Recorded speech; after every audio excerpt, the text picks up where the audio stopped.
கர்த்தருடைய நாமத்துக்கு துதி கன மகிமை யாவையும் உண்டாவதாக. இந்த காலை வேளையில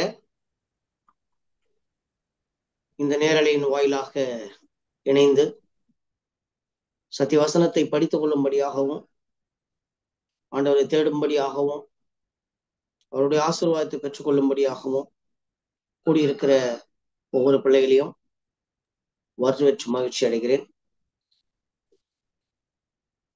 ஆல்மோஸ்ட் இந்த வருடத்தினுடைய இறுதி சூழ்நிலையில் நாம் வாழ்ந்து கொண்டிருக்கிறோம். இன்னொரு வருடத்தை நாம் காணப்போகிறோம். ஆண்டவர் நம்முடைய வாழ்க்கையில நாம் எல்லாரும் அந்த புதிய வருடத்தை காண்பதற்கு ஆண்டவர் உதவி செய்ய வேண்டும். இந்த நாளிலும் கூட நம்ம 12வது பாடத்தை நாம் படிக்க போறோம். மகிமையின் வேலை சிலுவையையும் உயிர்த்தெழுதலும் என்ற பாடத்தை நாம் படிக்க போறோம். மகிமையின் வேலை சிலுவையும் உயிர்த்தெழுதலும் என்ற பாடத்தை நாம் என்ன செய்ய போறோம், படிக்க போகிறோம். இந்த பாடத்தின் பின்னணி, சம்பவம் நடந்த இடம், இதனுடைய மைய கருத்து எதை வைத்து படிக்க போகிறோம் என்று சொன்னால், இயேசுவானவர் கடைசி உணவுக்கு பிறகு, கடைசி ராவிருந்துக்கு பிறகு அவர் ஜெபிக்க தொடங்கினார். எப்படி ஜெபித்தார்? பிதாவே, வேலை வந்தது, இதற்காகவே நான் வந்தேன் என்று சொன்ன அந்த வேலை வந்தது. உம்முடைய குமாரன் மகிமைப்படும்படிக்கு நீர் உம்முடைய குமாரனை மகிமைப்படுத்தும் என்று சொல்லி யோவான் 17:1 அவர் ஜெபிக்கிறார். அவர் ஜெபிச்சு முடிச்ச பிறகு இயேசுவானவர் என்ன வேலைக்காக வந்தார், என்ன மகிமைப்படும்படியாக அவர் ஜெபித்தார் என்று சொன்னால், அவரது மரணம்,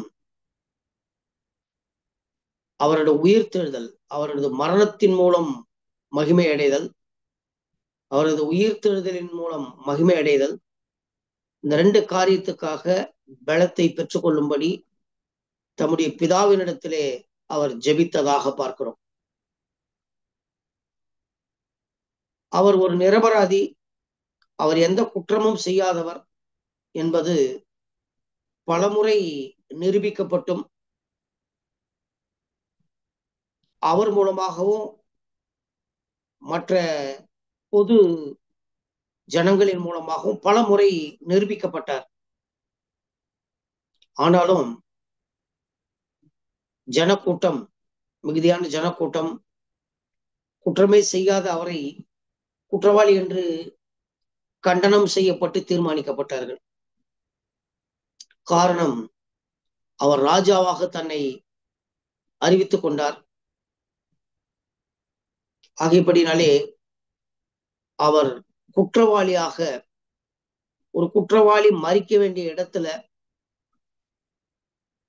தன்னுடைய மரணத்தை அவர் மேற்கொண்டார். அதன் பிறகாக அவரது உடல் கல்லறையில் வைக்கப்பட்டு சீலிடப்பட்டது. ஆனால் மகிமையின் ராஜாவுக்காக நித்திய வாசலாகிய பரலோகம் திறக்கப்பட்டது. கல்லறை உடைந்தது. கல்லறை அவரை உயிரோடு வெளியே கொடுத்தது. ஆக இந்த பாடத்துல இப்படிப்பட்ட சூழ்நிலைகளை மையமாக வைத்து இன்றைக்கு படிக்க போகிறோம். அதை ஒரு 5 தலைப்புகளாக பிரித்து நம்ம என்ன செய்ய போறோம், படிக்க போகிறோம். எப்படி படிக்க போகிறோம் என்று சொன்னால், சத்தியம், சத்தியமாவது என்ன, சத்தியம் என்று சொன்னால் என்ன, இதோ மனுஷன், முடிந்தது, காலியான கல்லறை, இயேசுவும் மரியாளும் என்ற தலைப்பின் கீழ் நாம் படிக்க போகிறோம். முதலாவது பார்ப்போம் என்று சொன்னால், மனப்பாட வசனம், மனன வசனம் செய்யும்படியாக இன்றைக்கு நமக்கு கொடுக்கப்பட்டு இருக்கிற வசனம் யோவானுடைய புஸ்தகம் 18வது அதிகாரம் 37வது வசனத்துல, அப்பொழுது பிலாத்து அவரை நோக்கி, அப்படியானால் நீர் ராஜாவோ என்றான். இயேசு பிரதியுத்தரமாக, நீர் சொல்லுகிறபடி நான் ராஜாதான், சத்தியத்தை குறித்து சாட்சி கொடுக்க நான் பிறந்தேன், இதற்காகவே இந்த உலகத்தில் வந்தேன் என்று சொன்னார். சத்தியவான் எவனும் சத்தம் கேட்கிறான் என்றார். இந்த வசனத்தை திறவுகோலாக வைத்து இந்த நாளினுடைய பாடத்தை நாம் படிக்கலாம். முதலாவது தலைப்புக்குள்ளாக போகிறோம். சத்தியமாவது என்ன? சத்தியவான் எவனும் சத்தத்தை கேட்கிறான் என்கிறதுல சத்தியமாவது என்ன? அப்ப நியாய விசாரணைக்காக இயேசு அந்த கடைசி விருந்துக்கு பிறகு நியாய விசாரணைக்காக கொண்டு போகப்படுகிறார்.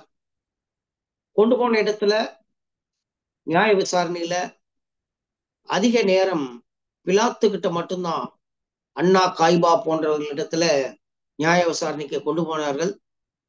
ஆனால் அங்கே அதிக நேரம் செலவிடப்படவில்லை. பிலாத்துக்கிட்ட கொஞ்சம் நேரம் கூடுதலாக செலவிடுவதற்கு அங்கே வாய்ப்பு கிடைத்தது. அண்ணா காய்பா ஏறுவது இவர்களிடத்திலிருந்து அவ்வளவு நேரம் இல்லாதபடிக்கு பிலாத்துக்கிட்ட கொஞ்சம் எக்ஸ்ட்ரா நேரம் ஆண்டவர் விசாரணையிலே நிறுத்தப்பட்டார். அவங்க எங்க எடுத்துக்கிட்டு போனாங்கன்னா, தேசாதிபதியாகிய பிலாத்து அரண்மனைக்கு அவரை கொண்டு போனாங்க.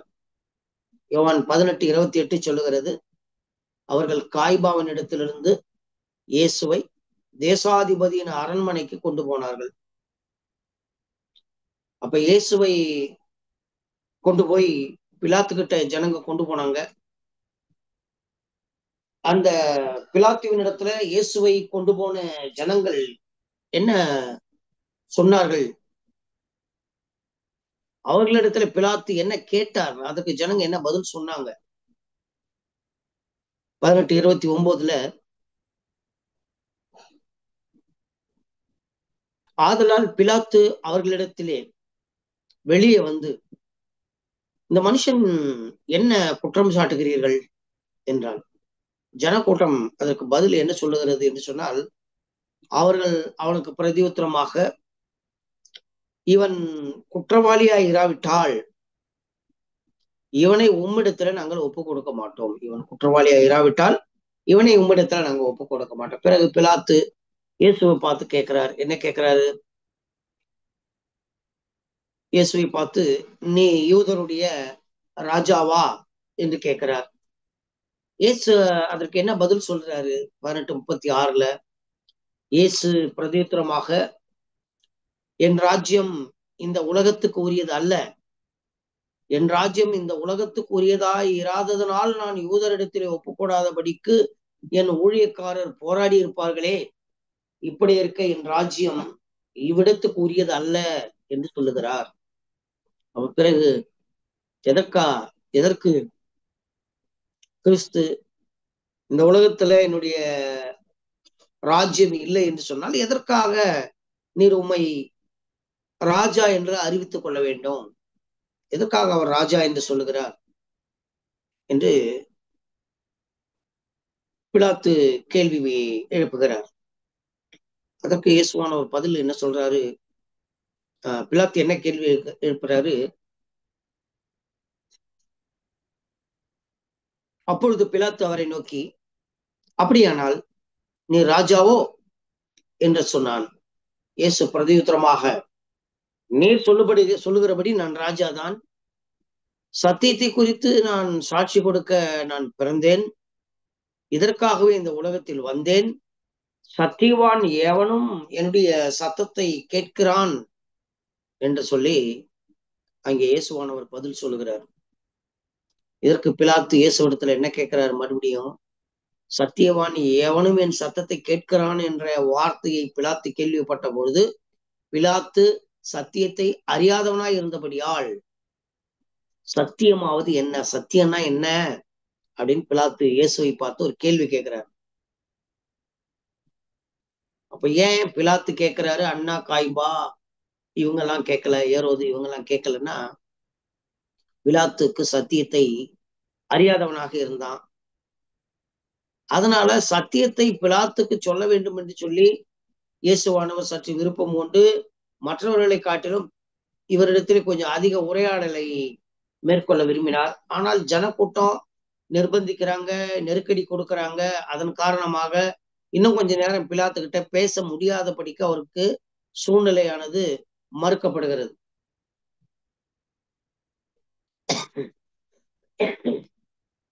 பிலாத்து கேட்ட அந்த கேள்விக்கு சத்தியம் என்று சொன்னால் என்ன? அதற்கு எங்கே பதில் இருக்கிறது? யோவானுடைய புஸ்தகத்துல 1:14 அந்த வார்த்தை மாம்சமாகி, ஆதியிலே வார்த்தை இருந்தது, அந்த வார்த்தை தேவனிடத்தில் இருந்தது என்று பார்க்கிறோம். அப்படிப்பட்ட அந்த வார்த்தை ஒரு வடிவத்தை தாங்கி இருந்தது. அந்த வார்த்தை ஒரு வல்லமையை தாங்கி இருந்தது. அந்த வார்த்தை அவர் வாயிலிருந்து வருகின்ற வார்த்தைக்கு ஒரு செயல் வடிவம் இருந்தது. அது ஒரு செயலை செய்து முடிக்கக்கூடிய விதத்துல கட்டளையை பிறப்பிக்கின்ற அதிகாரம் நிறைந்ததாய் அது இருக்கிறது. கடலை பார்த்து இறையாதே அமைதலாய் என்று சொன்னார். கடல் காற்றும் தன்னை அவருடைய வார்த்தைக்கு கட்டுப்படுத்தியது. எத்தனையோ வியாதிஸ்தர்களை சுகப்படுத்துவதற்காக அவருடைய வார்த்தையை பயன்படுத்தினார். மரித்தவர்களை உயிர்த்தெழுவதற்காக அவருடைய வார்த்தையை பயன்படுத்தினார். சோ அப்படிப்பட்ட அந்த வார்த்தை மாம்சமாக மாறி கிருபையினாலும் சத்தியத்தினாலும் நிறைந்தவராய் நமக்குள்ளே வாசம் பண்ணுகிறார். ஆதியிலே வார்த்தையாக இருந்தவர், வார்த்தையினாலே இந்த உலகத்தை படைத்தவர், அண்ட சராசரங்களையும் தன்னுடைய கட்டுப்பாட்டுக்குள் வைத்திருந்தவர். அந்த வார்த்தை மாம்சமாக ஒரு குழந்தையாக மாம்ச வடிவிலே உருவெடுத்து அவர் இப்ப என்ன பண்ணி கொண்டிருக்கிறார்னா, அந்த வார்த்தை நமக்குள்ள இருக்கிறார். நமக்குள்ள எப்படிப்பட்ட நிலையில் இருக்கிறார், எந்த வடிவத்தில் அவர் இருக்கிறார், எந்த ரூபத்தில் நமக்குள்ள அவர் இருக்கிறார் என்று சொன்னால், கிருபை அப்படின்ற ஒரு ரூபம், கிருபை அப்படின்ற வடிவத்துல நம்மோடு கூட கிருபையினால் சத்தியத்தினாலே நிறைந்தவராய் நமக்குள்ளே அவர் வாசம் பண்ணுகிறார். அதுதான் அந்த வார்த்தை. அப்ப சத்தியம் அவரால்தான் உண்டாச்சு. கிருபையும் சத்தியமும் இயேசுவின் மூலமாய் மட்டுமே உண்டானது. அவர் எதற்காக இந்த உலகத்துக்கு வந்தார்? அவருடைய வேலை என்ன? அவருடைய வார்த்தை, அந்த வார்த்தையை அறிவிப்பதற்காய், அந்த வார்த்தையை செயல் வடிவப்படுத்தி காட்டுவதற்காய் இந்த உலகத்திலே இயேசுவானவர் வந்தார். தேவனிடத்துல என்ன சத்தியத்தை கேட்டாரோ, அவர் கேட்டு அறிந்து கொண்ட பிதாவினுடைய சித்தம், பிதாவினுடைய வார்த்தை, அந்த வார்த்தையை வெளிக்காட்டி அந்த வார்த்தையை நமக்கு போதிப்பதற்காய் அவர் இந்த உலகத்துல வந்தார். அப்ப தேவனிடத்துல கேட்டிருக்கிற சத்தியத்தை உங்களுக்கு சொன்ன ஒரு மனுஷன் ஆகிய என்னை கொல்ல தேடுகிறீர்கள், ஆபிரகாம் இப்படி செய்யவில்லையே என்று சொல்லுகிறார். நான் இயேசு பிதாவினுடைய சத்தத்தை அறிவிக்க வந்தேன், பிதாவினுடைய வார்த்தையை உங்களுக்கு அறிவிக்க வந்தேன், ஆனால் நீங்கள் என்னை கொல்ல தேடுகிறீர்கள், ஆபிரகாம் அப்படி செய்யவில்லையே என்று சொல்லி இயேசுவானவர் சொல்லுகிறார். அவருடைய வார்த்தை, அவருடைய வசனம் அது சத்தியமாய் இருக்கிறது. சத்தியமாவது என்ன? சத்தியம் என்று சொன்னால் என்ன? சத்தியம் என்று சொன்னால் உண்மை, முற்றிலும் உண்மை, அதிகாரப்பூர்வமாக அதில் குற்றம் ஏதும் இல்லை. சத்தியம் என்பது உண்மையான ஒரு காரியத்தை கொடுக்கிறது. அவருடைய வேத வசனங்கள் எல்லாம் சத்தியமாய் இருக்கிறது. வேத வசனங்கள் எல்லாம் தேவ ஆவியினால் அருளப்பட்டு கொடுக்கப்பட்டு இருக்கிறது. அந்த வேத வசனம் அவராலே கொடுக்கப்பட்டு இருக்கிறது. அது உண்மை உள்ளதாயும் பரிபூர்ணம் உள்ளதாயும் பரிசுத்தம் உள்ளதாயும் இருக்கிறது. அவர்தான் அந்த சத்தியம். அதற்கு இயேசு சொல்லுகிறார், நானே வழியும் சத்தியம் ஜீவனமாயிருக்கிறேன், என்னை அல்லாமல் ஒருவனும் பிதாவினிடத்திலே வரான் என்று சொல்லுகிறார். அப்ப அங்க பிலாத்து கேட்ட கேள்விகள் என்னெல்லாம் கேள்வி கேட்கிறார்? நீ யூதருடைய ராஜாவான்னு கேட்கிறாரு. நீயா இப்படி சொல்லுகிறீர், அல்லது மற்றவர்கள் என்னை குறித்து உமக்கு சொன்னார்களா அப்படின்னு கேள்வி கேட்கிறாரு. நான் யூதனா, நீ என்ன செய்தாய், என்ன குற்றத்தை செஞ்சேன்னு கேட்டாரு. இயேசு சொல்றாரு, நான் ராஜா, ஆனால் என்னுடைய ராஜ்யம் இந்த இடத்துக்குரியது அல்லன்றாரு. இதற்காகவே இந்த உலகத்தில் வந்தன்றாரு. சத்தியம் சொன்னா என்ன அப்படின்னு கேட்கிறாரு. அதற்கெல்லாம் பிலாத்துக்கு ஆண்டவர் ஆறுமையாக விளக்கத்தை கொடுக்கிறார். சோ இதுல நமக்கான பாடம் என்ன? கிறிஸ்துவானவர் சத்தியம் என்ன என்று பிலாத்துக்கு சொல்லுவதற்கு முயற்சிக்கிறார். ஆனால் ஜனக்கூட்டங்களுடைய நெருக்கத்தினால் அவரது சூழ்நிலை மறுக்கப்படுகிறது. சத்தியமும் சத்தியத்தின் ஊற்றாகவும் அவர் இருக்கிறார் என்பதை நமக்கு இந்த பாடம் கற்றுக் கொடுக்கிறது. இயேசுதான் சத்தியம், இயேசுதான் வார்த்தை. அவர் நமக்குள்ளே கிருபை நிறைந்தவராய் வாசமாய் இருக்கிறார் என்பதை நாம் விளங்கிக் கொள்ள வேண்டும். இரண்டாவது தலைப்பு, இதோ இந்த மனுஷன். இதோ இந்த மனுஷன். இதற்கு ஒத்த சம்பவம். பிலாத்து கிறிஸ்துவிடத்துல எப்படியாவது குற்றம் காண வேண்டும் என்று பார்த்தார். ஆனால் குற்றம் காண முடியாமல் அவர் நிரபராதி என்று தெரிந்து இயேசுவை விடுதலை செய்வதற்கு பிலாத்து முயற்சி செய்கிறார். அதற்காக அவர் என்ன காரியங்களை செய்தார்? பஸ்கா பண்டிகையிலே ஒவ்வொரு பஸ்கா பண்டிகை நேரத்திலும் ஒவ்வொரு குற்றவாளிகளை விடுதலை செய்வது வழக்கமாயிருந்தது. அதன் அடிப்படையில ஜனக்கூட்டத்தினிடத்துல அவர் கேள்வி கேட்கிறார். யூதருடைய ராஜாவை உங்களுக்கு நான் விடுதலை பண்ணலாமான்னு கேட்கிறாரு. விடுதலை பண்ண மனதுண்டா?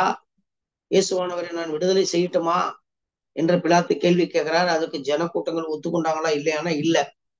அவர்கள் பரபாசை விடுதலை செய்ய வேண்டும் என்று சத்தமிட்டு கூச்சலிட்டார்கள். இயேசுவை விடுவிக்க அவர்கள் விரும்பவில்லை. அதன் பிறகு கிறிஸ்துவுக்கு என்ன நடந்துச்சு? பிலாத்து இயேசுவை பிடித்து வாரினால் அடிப்பித்தான். யோவான் 19:1 சொல்லுகிறது. பிலாத்து இயேசுவை பிடித்து வாரினால் அடித்து முள்முடியை வச்சாங்க தலை மேல. ஆனா தெரிந்தோ தெரியாமலோ ஒரு ராஜாவுக்கு அவர் நான் யூதருடைய ராஜான்னு சொல்லிட்டாரு. ஆனா அறிந்தோ அறியாமலோ அங்க இருந்த ஜனக்கூட்டம் ஒரு ராஜாவுக்கு கொடுக்க வேண்டிய சகல கனத்தையும் இயேசுவுக்கு கொடுக்கிறார்கள் என்று பார்க்க முடிகிறது. எப்படி? போர்ச்சேகுவர் முள்ளுகளினால் ஒரு முடியை பின்னி அவர் சிரசின் மேல் வைத்தாங்க. ஒரு ராஜான்னா அவர் சிரசின் மேல அந்த கிரீடம் இருக்கும். அந்த கிரீடத்துக்கு ஒப்பாக இயேசுவுக்கு முள்முடியை வைக்கிறாங்க. சிவப்பான ஒரு அங்கி. சிவப்பான அங்கி என்று சொன்னால் ரத்தாம்பர உடை. ரத்தாம்பரம் என்று சொன்னால் அது மிகவும் விலையேறப்பெற்ற ஒரு உடை. அதை வெகுமதிக்காகவும் பரிசுகளுக்காகவும் கௌரவிப்பதற்காகவும் பயன்படுத்தப்படுகின்ற அந்த உடை. அப்படிப்பட்ட ஒரு சிவப்பான மேலங்கியை அவருக்கு உடுத்துவதன் மூலமாக அவர் ஒரு ராஜாவுக்கு கொடுக்க வேண்டிய கனத்தையும் மகிமையும் தான் என்ன செய்கிறோம் என்பதை அறியாமலே அவருக்கு கொடுத்து கொண்டிருந்தார்கள். அது மட்டுமல்ல, ஏளனம் செய்தார்கள். இயேசுவை அடித்தார்கள். அது மட்டுமல்ல, தெரிந்தோ தெரியாமலோ இயேசுவுக்கு முன்பாக முழங்கால் படிட்டு ராஜாவே நீர் வாழ்க என்று சொல்லி அவரை அடித்தாங்க. ராஜாவே நீர் வாழ்க. ஒரு ராஜாவுக்கு கிடைக்கக்கூடிய புகழ் அங்கே கிடைக்கிறதை பார்க்க முடிகிறது. அவரை ராஜா என்று சொல்லி முழங்கால் படிட்டு வணங்கினார்கள். இதெல்லாம் கேலி கிண்டலாக பரியாசம் செய்கிறதாக நினைத்து செய்தார்கள். ஆனால் இயேசுவுக்கு கொடுக்க வேண்டிய மரியாதை அதன் மூலமாக அவர்கள் கொடுக்கிறதை பார்க்க முடிகிறது. அப்பொழுது பிலாத்து இந்த ஜனங்களை நோக்கி இதோ இந்த மனுஷன் என்றார். அப்ப இந்த வார்த்தை இதோ இந்த மனுஷன் என்று சொல்லுகின்ற பொழுது அந்த வார்த்தை நமக்கு எதை நினைப்புப்படுத்துகிறது? இதோ அப்படின்னு சொன்னா என்ன? யோவான் 1:29 மறுநாளிலே யோவான் இயேசுவை தன்னிடத்திலே வர கண்டு இதோ உலகத்தின் பாவத்தை சுமந்து தீர்க்கிற தேவ ஆட்டுக்குட்டி என்று சொன்னார். அப்ப இதோ என்று சொன்னால் அவர் வந்திருக்கிறார். இதோ தேவ ஆட்டுக்குட்டி, உலகத்தின் பாவத்தை சுமந்து தீர்க்கிற தேவ ஆட்டுக்குட்டி. இதுல நமக்கு கற்றுக்கொள்ளக்கூடிய பாடம் என்ன? பிலாத்துவனுடைய அந்த கான்செப்ட், இதோ இந்த மனுஷன் என்று சொல்லி பிலாத்து சொல்லுகிறார். அப்ப இயேசுவனுடைய பாடுகள், அவருடைய பாவங்களை சுமந்து தீர்க்கிற தேவ ஆட்டுக்குட்டி என்பதை நமக்கு நினைவுபடுத்துகிறது. பாவத்தை சுமப்பதற்காக அவர் வந்தார். தேவ ஆட்டுக்குட்டி. ஒரு ஆடு எப்படி பரிசுத்த அந்த ஆசரிப்பு கூடாரத்துல ஒரு ஆடு பலியாச்சோ, பழுதற்ற ஒரு ஆடு பலியானதோ, பாவத்துக்கு பரிகாரமாய் ஆடு அங்கே எப்படி பலியானதோ, அதே மாதிரி பழுதற்ற ஆட்டுக்குட்டியாய் உலகத்தின் பாவத்தை சுமந்து தீர்க்கிற தேவ ஆட்டுக்குட்டி என்பதை நமக்கு இந்த பாடம் நினைவுபடுத்துகிறது. இயேசுவில் மாத்திரமே விடுதலை உண்டு. இயேசுவில் மாத்திரமே ரட்சிப்பு உண்டு. இயேசுவில் மாத்திரம்தான் நமக்கு நித்திய ஜீவன் உண்டு என்பதை இந்த பாடம் நமக்கு வலியுறுத்துகிறது. மூன்றாவது தலைப்பு, முடிந்தது. எல்லாம் முடிந்தது என்று இயேசு சொல்லுகிறார்.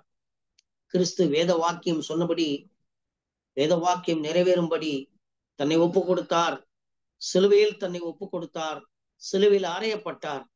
அவர் சிலுவையில் அறையப்பட்ட பிறகு பிலாத்து என்ன செய்தான்?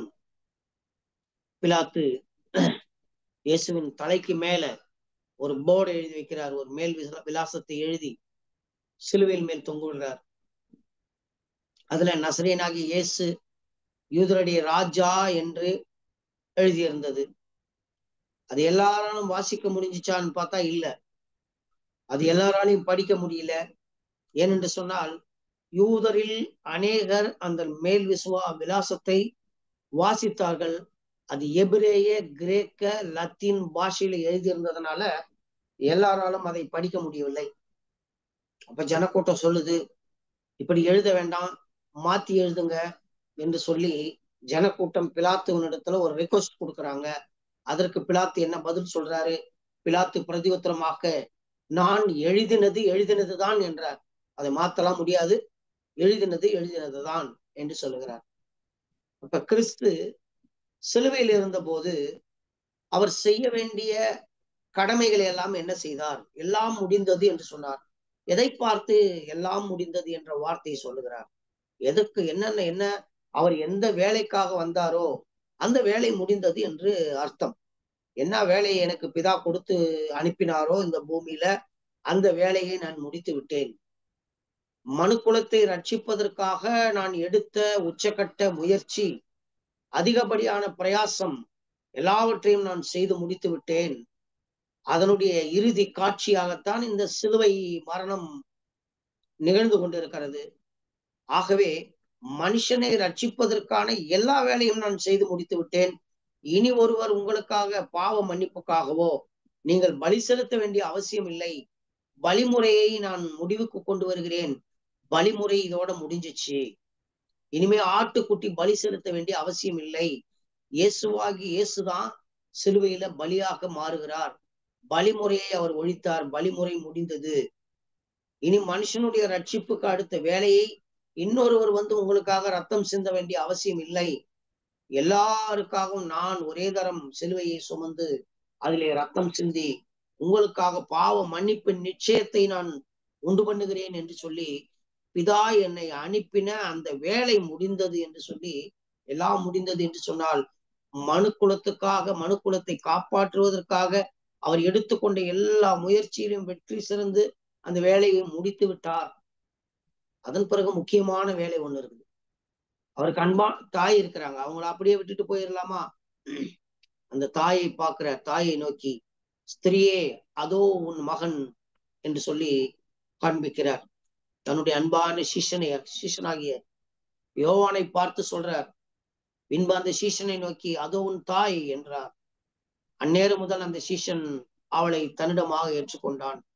அப்ப தன்னுடைய தாயாரை தனிமையாக தவிக்க விடக்கூடாது என்பதற்காக யோவானை பார்த்து, உன்னுடைய தாய், இந்த தாயை நீ பார்த்து கொண்டு என்று சொல்லி அந்த பொறுப்பையும் ஆகிய அவர் எந்த பொறுப்பையும் அரைகுறையாக விட்டுவிட்டு போகவில்லை. எல்லாத்தையும் பரிபூர்ணமாக நேர்த்தியாய் ஒழுங்கும் கிரகமாய் ஏற்ற வேளையில அவர் நிறைவேற்றி முடித்தார். பிறகு சிலுவையில முடிவாக கிறிஸ்து என்ன சொன்னார்? அதன் பின்பு எல்லாம் முடிந்தது என்று இயேசு அறிந்து வேத வாக்கியம் நிறைவேறத்தக்கதாக தாகமாயிருக்கிறேன் என்று சொல்கிறார். என்ன இந்த தாகம்னா என்ன? ஆவிக்குரிய தாகத்தை சொல்லுகிறார். வருத்தப்பட்டு பாரம் சுமக்கிறவர்களே, நீங்கள் என்னிடத்திலே வாருங்கள், நான் உங்களுக்கு இளைப்பாறுதல் கொடுக்கிறேன்னு சொல்றார். இப்ப இளைப்பாறுதல் கொடுக்கிற தேவன் அவர் தாகமாய் இருக்கிறார். அப்ப தாகம் என்று சொன்னால் 2-3 பாடத்துக்கு முன்பாக பார்த்தோம். சமாரிய ஸ்திரீ அங்க தண்ணி மோல்ல வந்தாங்க. நான் கொடுக்கிற இந்த தண்ணியை குடிச்சேன்னா உனக்கு ஒரு காலமும் தாகம் எடுக்கவே எடுக்காது என்றார்.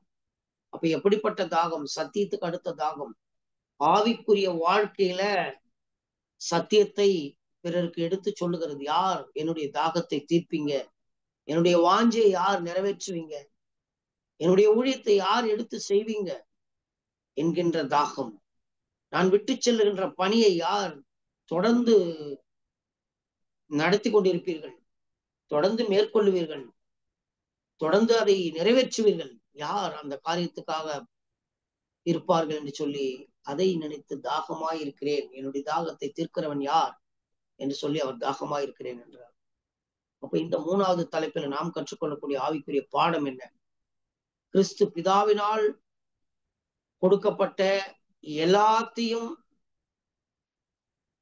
எல்லாத்தையும் என்று சொல்லும் போது வேத வாக்கியங்கள் எல்லாவற்றையும் நிறைவேறத்தக்கதாக அவர் முடிவு செய்தார். எதையும் பெண்டிங் வைக்கல, எல்லாம் நேர்த்தியாய் பரிபூரணமாய் அவர் நிறைவேற்றினார் என்பதை பார்க்க முடிகிறது. அதன் பிறகு சிலுவையில மரித்த பிறகு கல்லறையின் அனுபவத்துக்கு போறோம். அங்க கல்லறை காலியாக இருக்கிறது. காலியான கல்லறை. இயேசு ஆயத்த நாளில் மரிக்கிறார். நன்றாக கவனிக்க வேண்டும். இயேசு என்றைக்கு மரணத்தை சந்திக்கிறார்? வியாழக்கிழமை இரவு நேரத்துல ராவிருந்து நடக்குது. இப்ப வியாழக்கிழமை இரவோடு இரவாக அவரை கைது செய்கிறார்கள். சேவல் கூவுகின்ற அதிகாலை நேரமாகிய அந்த நேரத்திலே அவரை விசாரணை நடந்து கொண்டிருக்கிறது. நள்ளிரவில் கைது செய்கிறார்கள். ஒவ்வொரு விசாரணை பண்ணுகின்ற இடத்துக்கும் அழைத்து செல்கிறார்கள். சேவல் கூவுகின்ற அந்த நள்ளிரவு, அந்த அதிகாலை நேரமாகிய அந்த நேரத்துல விசாரணை நடந்து கொண்டிருக்கிறது. ஆயத்த நாள் மறுநாள் வெள்ளிக்கிழமை ஆரம்பித்து விட்டது. அவரை சிலுவையில் அறைந்தது வெள்ளிக்கிழமை. அதைதான் நாம் இன்றைக்கு பெரிய வெள்ளி, புனித வெள்ளி, துக்க வெள்ளி என்று சொல்லி கொண்டாடி கொண்டிருக்கிறோம். அந்த வெள்ளிக்கிழமையில அவரை சிலுவையில் அறைந்தார்கள். வசனம் லூக்கா 23வது அதிகாரம் 53வது வசனம் சொல்லுகிறது. அதை இறக்கி மெல்லிய துப்பட்டியிலே சுற்றி கண்மலையில் வெட்டப்பட்டதுமாய் ஒரு காலம் ஒருவனாலும் வைக்கப்படாததுமாய் இருந்த ஒரு கல்லை வைத்தான். அந்த நாள் ஆயத்த நாளாயிருந்தது. லூக்காவினுடைய புஸ்தகம் 23வது அதிகாரம் 54வது வசனத்தை கவனிக்க வேண்டும். அந்த நாள் ஆயத்த நாளாய் இருந்தது. ஆயத்த நாள் என்று சொன்னால் என்ன? ஓய்வு நாளுக்கு முந்தைய நாள். ஓய்வு நாள் வரப்போகிறது. ஓய்வு நாளுக்காக ஆயத்தமாக வேண்டும். ஓய்வு நாள் பரிசுத்தமாக ஆசரிக்கப்பட வேண்டும். அந்த பரிசுத்த நாளுக்காய் ஒவ்வொருவனும் தன்னை பரிசுத்தப்படுத்திக் கொள்ள வேண்டும். அதற்காக ஆயத்தப்படுவதற்காக இருக்கின்ற நாளுக்கு பேர் தான் ஆயத்த நாள். அந்த நாள் வெள்ளிக்கிழமையாய் இருந்தது. அப்ப லூக்கா 23:56 சொல்கிறது, திரும்பி போய் கந்தவர்க்கங்களையும் பரிமள தைலங்களையும் ஆயத்தம் பண்ணி கற்பனையின்படியே ஓய்வு நாளில் ஓய்ந்திருந்தார்கள். மிக முக்கியமான வசனம். அப்ப வெள்ளிக்கிழமையாகிய ஆயத்த நாளில் இயேசுவை சிலுவையில் அறைந்தார்கள். அவருடைய சிலுவையிலிருந்து அவருடைய சரீரம் இறக்கப்பட்டு அது ஒரு துணியில சுத்தப்பட்டு கல்லறையில் வைக்கப்பட்டு இயேசுவினுடைய சரீரமும் ஓய்வு நாளில் ஓய்ந்து கொண்டிருந்தது. வெள்ளிக்கிழமை மரித்தார். சனிக்கிழமை முழுவதுமாக அவர் கல்லறையில் அடக்கம் பண்ணப்பட்டு கல்லறையிலே வைக்கப்பட்டிருந்தார். ஞாயிற்றுக்கிழமை உயிரோடு இருந்தார். அப்ப ஓய்வு நாளில் சீஷர்களும் பரிசுத்தமாக ஓய்வு நாளை ஆசரித்தார்கள், சனிக்கிழமைய. அது மட்டுமல்ல, சீஷர்களும் ஆசரித்தது மட்டுமல்லாமல் இயேசுவானவருடைய சரீரம் கூட ஓய்வு நாளில் ஓய்வெடுத்தது என்று பார்க்கிறோம். ஆக முதல் நாளில் உயிர்த்தெழுந்த பின் என்ன நடந்தது? முதல் நாள்னா என்ன? உயிர்த்தெழுதலின் நாளாகிய ஞாயிற்றுக்கிழமை, வாரத்தின் முதல் நாளாகிய ஞாயிற்றுக்கிழமை அவர் உயிரோடு எழுந்தார். அதுதான் முதல் நாள் என்று நாம் சொல்லவில்லை, வேத வசனம் சொல்லுகிறது. யோவானுடைய புஸ்தகம் 20வது அதிகாரம் 1வது வசனம் சொல்லுகிறது, வாரத்தின் முதல் நாள் எதுன்னு நமக்கு குழப்பம் வரவே வேண்டாம். எது வாரத்தின் 7ஆம் நாள் என்று குழம்பிக் கொள்ளவே வேண்டாம். எது வாரத்தின் முதல் நாள், எது வாரத்தினுடைய 7ஆம் நாள் என்று நமக்கு குழப்பம் வேண்டாம். நம்ம இப்படி குழம்பி போயிடுவோம் தான் பைபிள் தெளிவா சொல்லுது. யோவான் 20வது அதிகாரம் 1வது வசனம் சொல்லுகிறது, வாரத்தின் முதல் நாள் காலையிலே அதிக இருட்டோடு மகதிலே நாம் மரியாள் கல்லறையின் இடத்திலே வந்து கல்லறையை அடைத்திருந்த கல் எடுத்து போடப்பட்டதை கண்டிருந்தாள். அப்ப வாரத்துக்கு முதல் நாள் அதிகாலை இருட்டு வெளியிட்டுக்குள்ள கோழி கூவுற அந்த இருட்டோட காலையோட அதிகாலையில வாரத்தின் முதல் நாள் வந்து பாக்குறாங்க. கல்லறையில் அடைக்கப்பட்டிருந்த அந்த கல்லை காணோம். அது எந்த நாள்? வெள்ளிக்கிழமை வந்தாங்களா மரியாள் இயேசுவை பார்க்க? சனிக்கிழமை வந்தாங்களா? இல்லை. ஞாயிற்றுக்கிழமை காலையில் வந்து பார்த்தாங்க. அவர் ஞாயிற்றுக்கிழமை அதிகாலையில் அவர் அங்கே இல்லை, உயிர்த்தெழுந்திருந்தார். அதைதான் இன்றைக்கு நாம் உயிர்த்தெழுதலின் நாளாக கொண்டாடி கொண்டிருக்கிறோம். பிறகு அவள் என்ன செய்தாள்? சம்பவத்தை பார்க்கிறா. உடனே அவள் ஓடி சீமோன் பேதுருவின் இடத்திலையும் இயேசுவுக்கு அன்பாக மற்ற சீஷர்களிடத்திலும் போய் கர்த்தரை கல்லறையிலிருந்து எடுத்துக்கொண்டு யாரோ போய் விட்டார்கள், அவரை வைத்த இடம் எங்களுக்கு எங்கன்னே தெரியல, இயேசுவை காணோம், யாரோ தூக்கிட்டு போயிட்டாங்க என்று சொல்லி அவள் ஓடி அறிவிக்கிறதை பார்க்க முடிகிறது.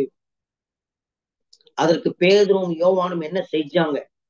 உடனே அவங்க 2 பேரும் புறப்பட்டு ஓடுறாங்க. கல்லறை இடத்திற்கு பேதுரும் யோவானும் ஓடுறாங்க. ஒருமித்து ஓடினார்கள். 2 பேரும் ஒண்ணா சேர்ந்து ஓடுறாங்க. ஆனா 2 பேரும் ஒண்ணா சேர்ந்து ஓடுனாங்க. யார் முன்னால போய் சேர்ந்தது அங்க கல்லறைக்கு? யோவான் 20:4. பேதுருவை பார்க்கிலும் மற்ற சீஷன் துரிதமாய் ஓடி முந்தி கல்லறையிடத்திலே வந்து சேர்ந்தான். பேதுருவை காட்டிலும் யோவான் சற்று வேகமாக ஓடி கல்லறை கிட்ட போனார். யோவானும் பேதுரும் கல்லறை கிட்ட போறாங்க. ஆனா கல்லறைக்கு உள்ள யார் முதல் முறையா போனது? 2 பேரும் போய் வெளியே நின்னாங்களா? இல்ல. யோவான் போன வேகத்துல அப்படியே நேரா உள்ள போயிட்டார். அதற்குள்ளே குனிந்து பார்த்து சீலைகள் கிடக்கிறதை கண்டான். ஆனாலும் அவன் உள்ளே போகவில்லை. யாரு? பேதுரு ஓடுறாரு. போய் உள்ள கிட்ட குனிஞ்சு பாக்குறாரு. அங்க துணியெல்லாம் கிடக்குது. ஆனா உள்ள போறதுக்கு ஒரு பயம். உள்ள போகல. சீமோன் பேதுரு அவனுக்கு பின்னே வந்து கல்லறைக்குள்ளே பிரவேசித்து, அப்ப சீமோன் பேதுரு என்ன செய்யறாரு? உள்ள போயிட்டு கல்லறைக்குள்ள பிரவேசிக்கிறாரு. அப்ப பேதுரு கல்லறையில பார்த்தது என்னத்த பார்த்தாரு? கல்லறையில துணி கிடக்கிறத பார்த்தாரு. அவருடைய தலையில் சுற்றி இருந்த சீலை மற்றும் சீலைகளுடனே வைத்திராமல் தனியே ஒரு இடத்திலே சுருட்டி வைத்திருக்கிறதை கண்டார். அவர் சரீரத்தில் இருந்த துணி ஒரு இடம், அவர் தலையில சுத்தி வச்சிருந்த துணி ஒரு இடம் தனியா இருக்கிறதை பார்த்தாங்க. பிறகு யோவான் என்ன செய்தார்? பேதுருக்கு பிறகு யோவான் என்ன செஞ்சார்? முந்தி கல்லறையிலிடத்திற்கு வந்த சீஷன் அப்பொழுது உள்ளே பிரவேசித்து அதை பார்த்து விசுவாசித்தான். அதுக்கு பிறகு யோவானும் கல்லறைக்குள்ள போற பேதுரு கூட உள்ள போயிட்டு பார்த்து அங்கே நடந்த சம்பவத்தை விசுவாசிக்கிறார். ஆனால் அன்னைக்கும் சரி இன்னைக்கும் சரி, அன்னைக்கும் அதே வார்த்தை தான் சொன்னாங்க. அந்த ஒரு பொய்யை மறைப்பதற்காக இன்னொரு பொய்யை சொல்லுவாங்க. இயேசு உயிர்த்தெழுந்த காரியத்தை எப்படியாவது மறைச்சிடணும். ஏன்னா அவர் எவ்வளவு சொன்னார், நான் 3ஆம் நாள் உயிரோட எழுந்திருப்பேன், இந்த கோயிலை 3 நாளுக்குள்ள கட்டி எழுப்பி நான் இடித்து கட்டி எழுப்புவேன்னு சொன்னார். சரீர ஆலயத்தை குறித்து அவர் பேசினார். வேதபாரகர்கள் ஒருவரும் அதை புரிந்து கொள்ளவில்லை. ராஜாக்கள், ஆராய்ச்சி செய்ய வேண்டியவர்கள் யாரும் அதை புரிந்து கொள்ளவில்லை. ஆனா இயேசு சொன்னபடியே உயிர்த்தெழுந்தால் என்பதை நிரூபித்து விட்டால் நாம் குற்றவாளிகளாயிருப்போம்.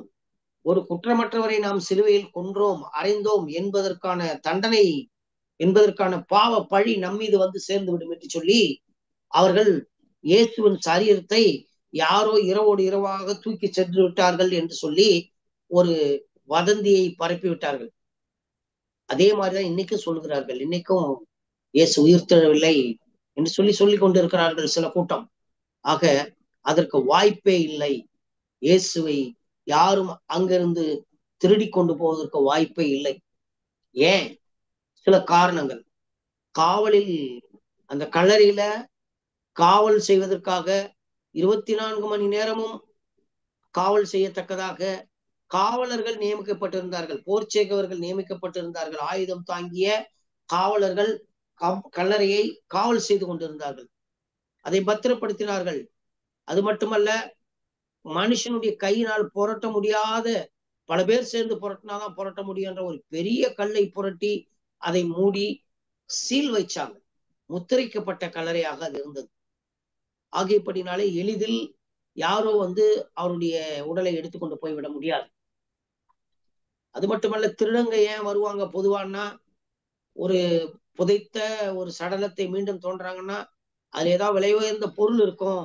அந்த பொருள எடுத்துக்கிட்டு ஓடுறதுக்காக தான் திருடங்க இரவோடு இரவா சில நேரங்கள்ல நம்ம உலக பிரகாரமாக பார்த்தீங்கன்னா, நல்ல ஒரு செயினோ அல்லது மோதிரமோ அப்படியே கையில போட்டு அதோட புதைச்சுட்டாங்கன்னா, அந்த புதைச்சவனே இரவோட இரவா தோண்டி அத எடுத்துக்கிட்டு மறுபடியும் புதைச்சுருவான். ஆனா அவனுக்கு தேவை பொருள் தான். ஆனா பாடிய திருட மாட்டாங்க யாரும். அதனால இயேசுவை யாரும் எடுத்துக்கிட்டு போக அங்கே அவசியம் ஏற்பட்டதில்லை. ஏன்னா அவர் விலை உயர்ந்த பொருள் எதையும் அங்க போட்டுக்கிட்டு இல்ல. 3வது காரணம், திருடர்கள் அவசர அவசரமாக திருடுவாங்க. அதனால அவர் மரித்த உடலில் இருந்த துணிகளை மடிச்சு வச்சுட்டு போயிருக்க மாட்டாங்க. யாரோ தூக்கிட்டு போயிட்டு இருந்தா, இயேசுவை யாரோ தூக்கிட்டு போயிருந்தா, அந்த தலையில இருந்த துணி, உடல்ல இருந்த துணி எல்லாத்தையும் எடுத்து உருவி போட்டு போயிருக்கலாம். இல்ல துணியோட சேர்த்து தூக்கிட்டு போயிருக்கலாம். அந்த துணியெல்லாம் ரிமூவ் பண்ண வேண்டிய அவசியம் கிடையாது. அப்ப அந்த துணிய ரிமூவ் பண்ணியிருக்கிறாங்க. அது மட்டுமல்ல, அந்த துணிய மடிச்சு வேற வச்சிருக்கிறாங்க. இதெல்லாம் நேர்த்தியாய் செய்யப்பட்டதை பார்க்கின்ற பொழுது, இயேசுவானவருடைய சரீரத்தை யாரும் அதை எடுத்துக்கொண்டு போவதற்கான சாத்தியங்கள் மிக குறைவாக இருக்கிறது. அப்ப இதுல நமக்கான பாடம், கிறிஸ்து கல்லறையிலே அடக்கம் பண்ணப்பட்ட பிறகு ஓய்வு நாளில ஓய்ந்திருந்தார்.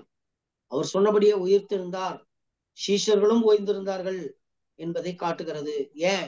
ஓய்வு நாளினுடைய முக்கியத்துவம் என்ன? ஓய்வு நாளை ஆசரிக்க வேண்டும். உயிரோடு இருந்தாலும் சரி, மரித்தாலும் சரி, அவர் பாடி கூட ஓய்வு நாள ஆசரிச்சுச்சு. அது தவிர அவருடைய மரித்த சரீரத்தை யாரும் எடுத்துச் செல்லவோ, திருடி செல்ல முடியாது என்பதை நாம் புரிந்து கொள்ள வேண்டும். கடைசியாக 5வது தலைப்பு, இயேசுவுக்கும் மரியாளுக்கும் நடந்த சில சம்பாஷணைகளை பார்த்துவிட்டு நாம் முடிக்கலாம். இயேசு உயிர்த்தெழுந்த பின்பு மரியாள் கல்லறைக்கு போறாங்க.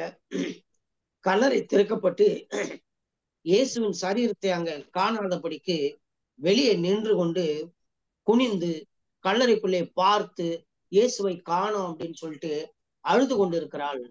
அழுது கொண்டே குனிந்து கல்லறை பார்த்துக்கிட்டு இருக்கிறா. அங்க என்ன பிறகு காட்சியை பார்த்தா, இயேசுவின் சரீரம் வைக்கப்பட்டிருந்த இடத்திலே வெள்ள ஆடை தரித்தவர்களாய் 2 தூதர்கள் தலைமாட்டில் ஒருவனும் கால் மாட்டில் ஒருவனுமாக உட்கார்ந்து இருக்கிறதை கண்டாள். அப்ப இயேசு அங்க அந்த கல்லறைக்கு போறா. 2 தூதர்கள் வெண் வஸ்திரத்தை தரித்து கொண்டு உட்கார்ந்து இருக்கிறதை மரியாள் பாக்குறாங்க. ஆனா மரியாளுக்கு அந்த தூதர்களை அந்த தூதர்கள் தான் உட்கார்ந்து இருக்கிறது தூதர்கள் என்று தெரியல அவளுக்கு. அவள் குழப்பத்துல இருக்கிறா. பயங்கரமான துக்கத்துல அழுது கொண்டு கண்களிலே பார்வையை பார்க்க முடியாதபடி கண்ணீர் ததும்பிக் கொண்டிருக்கிறது.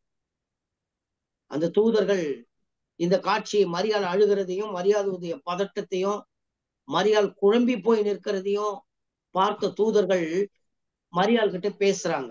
அவளை பார்த்து, ஸ்திரீயே ஏன் அழுகிறாய் என்று சொல்லி மரியாளை பார்த்து ஒரு கேள்வி கேட்கிறாங்க. அதற்கு மரியாள் என்ன சொல்றாங்க?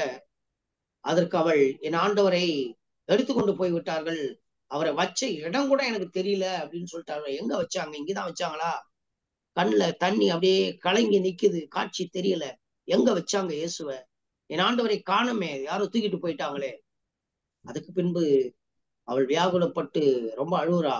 இயேசு இயேசுவை அதற்கு பிறகு எப்படி பார்க்கிறான்னா, இவைகளை சொல்லிய பின்னாக திரும்பி இயேசு நிக்கிறதை கண்டாள். ஆனாலும் அவரை இயேசு என்று அறியாதிருந்தாள்.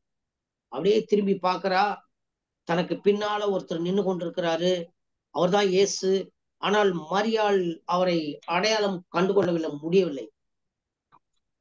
அதற்காக இயேசு மரியாள் இடத்துல இடைபடுறார். இயேசு அவளிடம் என்ன சொன்னாரு? அதுக்கு அவ என்ன பதில் சொல்றா? இயேசு அவளை பார்த்து, ஸ்திரீயே ஏன் அழுகிறாய்? யாரை தேடுகிறாய் என்று சொன்னார்.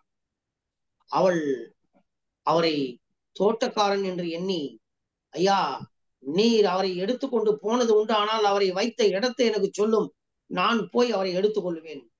தன்னிடத்திலே பேசிக் கொண்டிருக்கிறவர் இயேசுவானவர் என்பதை அறியாதபடிக்கு மரியாள், நீர் தோட்டக்காரனாக இருந்தா சொல்லுங்க. நீதான் இயேசுவை எடுத்துக்கிட்டு போயிட்டியா? நீர் எங்க வச்சிருக்கிற?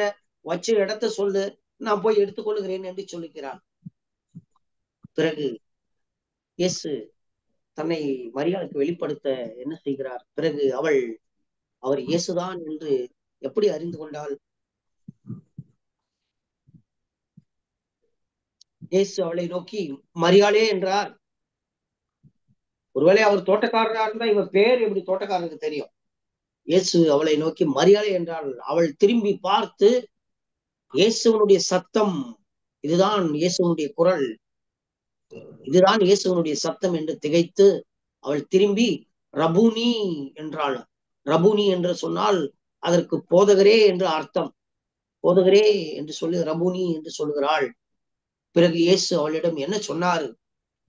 இயேசு அவளை நோக்கி, என்னை தொடாதே, நான் இன்னும் பிதாவினிடத்துக்கு ஏறி போகவில்லை. நான் என் சகோதரிடத்துக்கு போய் நான் என் பிதாவினிடத்திற்கும் உங்கள் பிதாவினிடத்திற்கும் என் தேவனிடத்திற்கும் உங்கள் தேவனிடத்திற்கும் ஏறி போகிறேன் என்று அவர்களுக்கு சொல்லு என்றார். அப்ப என்னை தொடாத, நான் என்னுடைய வேலைகள் என்ன முடியல, நான் பரலோகத்துக்கு போக வேண்டி இருக்கிறது என்பதை போய் சொல்லு அப்படின்றார். அதன் பிறகு மரியாள் போயிட்டு என்ன சாட்சி கொடுக்குறாங்க? மகதலேனா மரியாள் போய் தான் கண்டதையும் தன்னுடனே சொன்னவைகளையும் சொன்ன வார்த்தைகளையும் இயேசுவானவர் பேசியதையும் இயேசுவானவரை பார்த்ததையும் நடந்த எல்லா சம்பவத்தையும் போய் சீஷர்களுக்கும் மற்றவர்களுக்கும் அவள் அறிவிக்க தொடங்குகிறாள். மரியாள் இந்த செய்கையை அவள் ஆண்டவராகிய இயேசுவினிடத்துல எவ்வளவு அன்பு வைத்திருந்தாள் என்பதை விளக்குகிறது. அவளுடைய அழுகை, அவளுடைய வேகம், அவளுடைய ஓட்டம், இயேசுவை அறிவித்த விதம், இதை பார்க்கின்ற பொழுது இயேசுவோடு அவள் வைத்திருந்த உறவும், இயேசுவுக்கு அவர் செய்ய விரும்பின காரியமும், இயேசுவுக்காக அவள் செய்த ஓடிய ஓட்டமும் தெரிய வருகிறது. அதுதான் சொல்ற, தாகமாயிருக்கிறேன் என்று சொல்லி. என்ன தாகம் அவருக்கு? ஆவிக்குரிய தாகம். மரியாள் அவளுடைய தாகத்தை தீர்க்கிறார். இயேசுவுக்காக நீங்களும் நானும் ஊழியம் செய்ய தயாராக இருக்கிறோமா? அன்னைக்கு மரியாள் இயேசுவை உற்று பார்த்தாங்க, இயேசுவனுடைய சம்பவத்தை பார்த்தாங்க, ஊருக்குள்ள ஓடி இயேசுவை அறிவித்தார்கள். இன்னைக்கு மெய் தேவனை நீங்களும் நானும் அடையாளம் கண்டு கொண்டிருப்போம் என்று சொன்னால், மெய் தேவனிடத்திலே அன்பு கொண்டிருப்போம் என்று சொன்னால், மெய் தேவன் உங்களோடு கூட இடைபடுவார் என்று சொன்னால், நீங்களும் நானும் எவ்வளவு ஜாக்கிரதையாய் அந்த மெய் தேவனை இந்த உலகத்துக்கு அறிவிக்கிறவர்களாய் இருக்க வேண்டும். அதுதான் இயேசுவுக்கு தாகம். என்னை அனுப்பின பிதாவினுடைய சித்தத்தை செய்து முடிக்கிறதே எனக்கு போஜனமாய் இருக்கிறது என்று சொன்னார். அப்போ அவருக்கு போஜனம் கொடுப்பீர்களா? இயேசுவுக்கு ஊழியம் செய்வோமா? இயேசுவை கனப்படுத்த முடியுமா? இயேசுவுக்கு மகிமையை நாம் சேர்க்க முடியுமா என்பதை நாம் இந்த காலை பொழுதுல சிந்தித்து ஆராய வேண்டும். இயேசுவுக்காய் நாம் ஊழியம் செய்ய வேண்டும். இயேசுவினுடைய அன்பை, இயேசு உயிர் தெழுந்தார் என்ற செய்தியை இந்த உலகத்துக்கு நாம் கொண்டு சேர்க்க வேண்டும். கிறிஸ்துமஸ் புரோகிராமை நெருங்கி கொண்டிருக்கிறோம். இயேசு பிறந்தார் என்று சொல்லி உலகமே கொண்டாடுகிறார். இந்த நன்னாளில் இயேசுனுடைய பிறப்பு, எதற்காக இயேசு இந்த உலகத்துக்கு வந்தார் என்பதை நீங்களும் நானும் எடுத்து சொல்லுகின்ற பிள்ளைகளாக இருப்போம் என்று சொன்னால், மெய்யாகவே அவர்களுக்கு சீஷர்களாக நாம் இருப்போம். மெய்யாகவே அவருடைய தாகத்தை தீர்க்கிறவர்களாக இருப்போம். அப்படிப்பட்ட தேவ ஆசீர்வாதத்தை, அந்த பாக்கியத்தை நாம் ஒவ்வொருவருக்கும் இந்த காலை பொழுதுல தேவன் கொடுப்பாராக. ஆமேன்.